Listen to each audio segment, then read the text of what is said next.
Correct.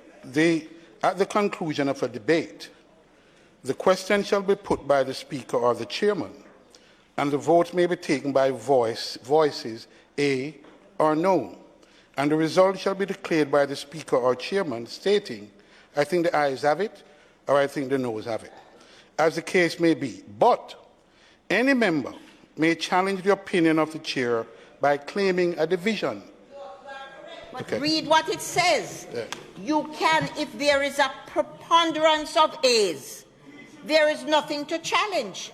Because if we're in a house where I've asked the question and you hear A's and there are so many and you have 6, there is a preponderance of A's there. Madam Speaker, It is not what I want us to recognize, that it is not to be disruptive. Point of order, Madam Speaker. When you're speaking, the member can't be on his feet. He must show that respect to you. Yes.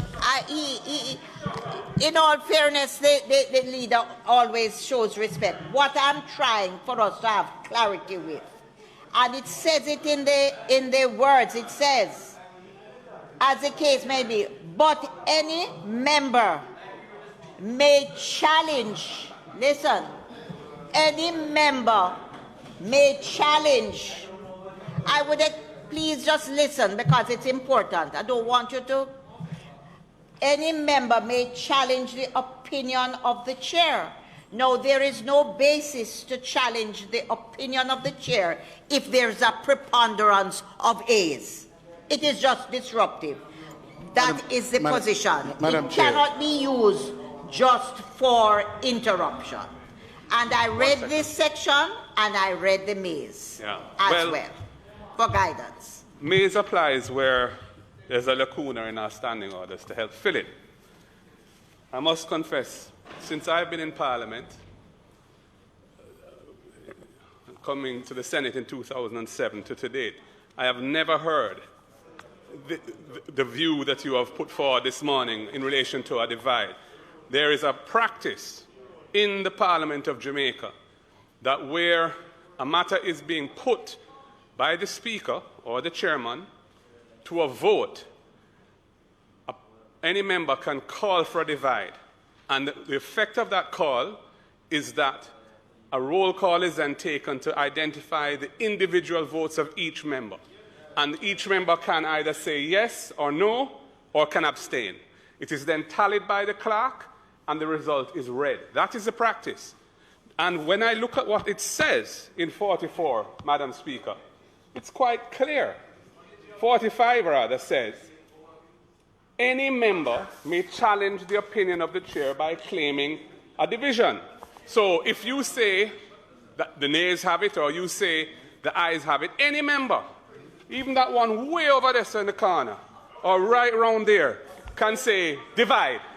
And that triggers a proper counting of the matter. And there's no gloss on it by reference to maize. The practice in this Parliament is quite clear on the matter. And I think what your ruling yesterday was correct. Your ruling yesterday was correct because both I and the Leader of Opposition Business in the House called for a divide. And despite the protestations of others to indicate that the matter had already been determined, you said no, a divide had been called, and the vote was properly tallied. And I don't see any reason to depart from that established practice, which is in keeping with the very clear language in Standing Order 45. Thank you. Leader of Opposition, just a minute. I do agree with you that it has been the practice since you have been here and probably before. But the practice doesn't make it correct. And I went back yesterday. And I do agree with you. The language is clear. It says, but any member may challenge the opinion of the chair. Now, if the opinion of the chair is that there is a preponderance of A's, what is the purpose of challenging the opinion of the chair? Madam Speaker. Allow me. One moment. You can challenge it if, in fact, what you get from the House, because the whole purpose of asking those in favor, those against, is to obtain for the purpose of the House what the majority position is.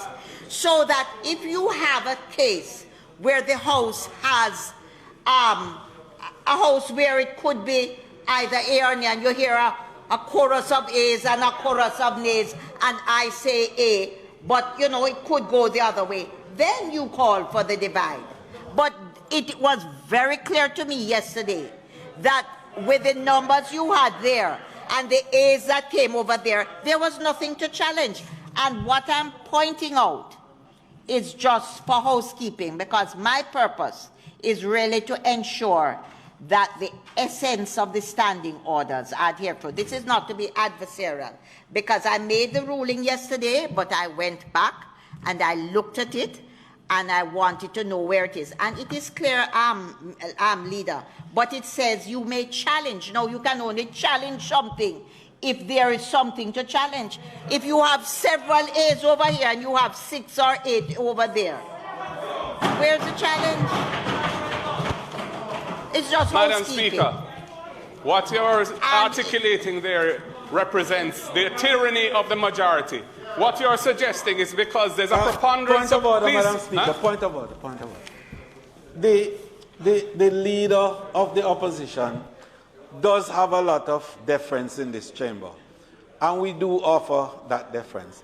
But we urge that when the Speaker is speaking, that the leader, like all other members, respect the fact that the Speaker is speaking and therefore do not rise to speak. Please, Your Majesty. Oh, you're not finished. You turn your light off. Sorry, thank you. And I'd urge you to do the same for me. Madam Speaker, I'm not interrupting you. I thought you had made your point and you were asking my response to it. And my response to it is this. Why are you interrupting me? I'm being allowed to finish. Am I stopping you from finishing, ma'am?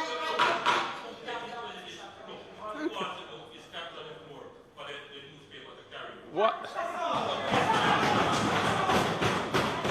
The Prime Minister says. The Prime Minister is saying that I want to capture the floor for the newspaper to carry. Madam Speaker, what you have said here today, it's a very important matter affecting the procedures of Parliament, and you've articulated a position which is not in accordance with what I believe to be an established practice. You are quite correct that if the practice is inconsistent with the standing orders, it can't supersede the standing orders. However, the practice is not inconsistent with the standing orders. The standing orders are very clear that any member can call for a divide once a decision has been taken as to whether the noes or the yeses have it. Now, it is not a question of what is the purpose of that.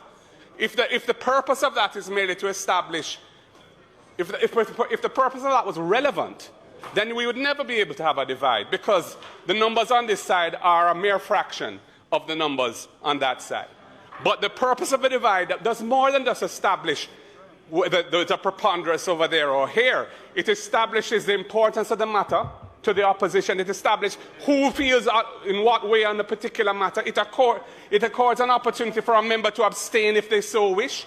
And there's nothing in the standing orders which suggests that the right to call for a divide is conditional on there being some lack of clarity as to whether the majority will carry.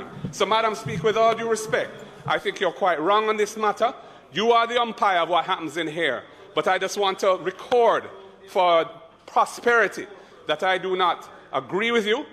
Every member has a right to call for a divide, and it is not a right that is generally abused. How often do we divide in here? Not very often, but when we feel strongly on a matter and we want to register how strongly we feel about it, and we want to have our votes cast and recorded for posterity, we call for a divide. And that's a right that you have exercised many times, and that's a right that we wish to exercise from time to time as well. I disagree with you, Madam Speaker, but I will say no more on the matter this afternoon. Thank you very much, and I just want to make it very clear that I have checked, and yes, it is a practice, but it is a wrong practice, and it is not in keeping with the standing orders.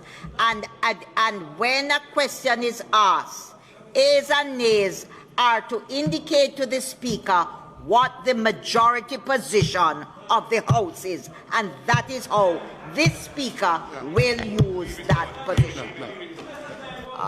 Madam Speaker, I want to urge that, that this Honourable House recognises the efficacies of the standing orders, and that the issue of a divide is not to be an obstructive instrument in the decision-making process of Parliament. But indeed it must be one which aids the Speaker in determining what is the true position of the House on the issues. And therefore, this is where I part company with the Leader of the Opposition in this regard, because it could mean that any member at any time could, for any reason, call for a divide on any matter, and it obstructs the process of the decision-making in the House. The intention is not to record every single person by way of their own expression, but the intention is to enable what is the will of the House on the matter. And the way that the standing orders has allowed for this is for ayes and nays. And the Speaker, in her discretion, or his discretion, and where there is not a clarity as to what the position of the House is, can indeed accommodate a divide. And I think that that is well understood, and it is in the spirit of that which I believe the Speaker has indicated her position. And I think the House should accept that, and we should move forward to carry through the business of the House for the day. May it please you, Madam Speaker. I have one question. Thank you. Just allow me. No, just one. No. This is not meant to be adversarial. I sit here as a speaker, and I think I just wanted to share with you what my position will be, having read the standing orders, having read May's.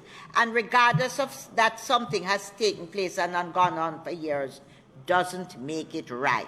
I have read, and I just thought it is best for us to understand when I make a ruling where it is I'm coming for. And I really think we have exhausted it. I've heard your views. I've heard the views of the Leader of the Opposition. I have read, and as a speaker, I believe in all honesty that what it says, the ayes and nays must indicate to me as a speaker what is the majority position of the House, and not merely to be used to indicate what each person votes, or for an interruption, or for emphasis. Thank you.